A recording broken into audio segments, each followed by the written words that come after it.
रामायण में क्यों गुमनाम रहीं।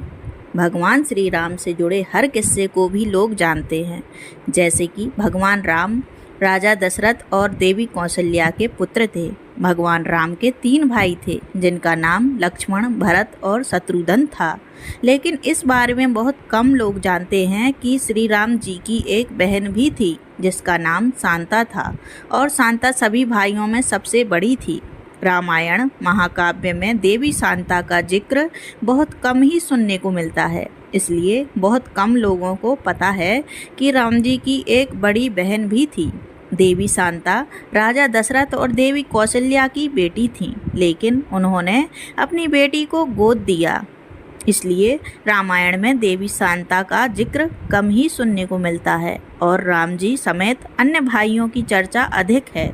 देवी शांता को लेकर अलग अलग मान्यताएं और कथाएं प्रचलित हैं, लेकिन एक मान्यता के अनुसार ऐसा कहा जाता है कि एक बार अंग देश के राजा रोमपद अपनी पत्नी रानी वर्षिणी के साथ अयोध्या आए हुए थे। राजा रोमपद और वर्षिणी को कोई संतान नहीं थी।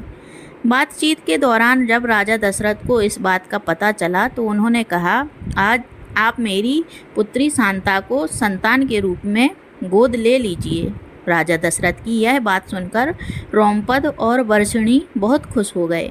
उन्होंने शांता को गोद लेकर बहुत ही स्नेहपूर्वक उसका पालन पोषण किया और माता पिता के सारे कर्तव्य निभाए।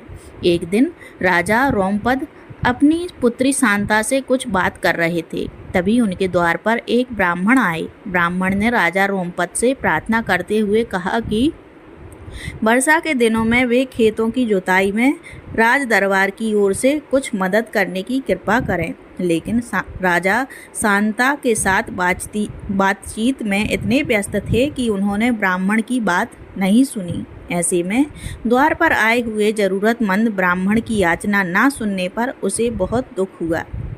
वह ब्राह्मण राजा रोमपद का राज्य छोड़कर चला गया। वह ब्राह्मण इंद्रदेव का भक्त था।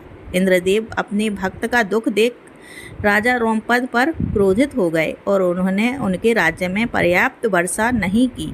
इससे खेतों में खड़ी फसलें मुरझा गईं। इस संकट की समस्या के लिए राजा रोमपद ऋष्यशृंग ऋषि के पास गए और उनसे उपाय पूछा। तब ऋषि ने बताया कि उन्हें इंद्रदेव को प्रसन्न करने के लिए यज्ञ कराना चाहिए।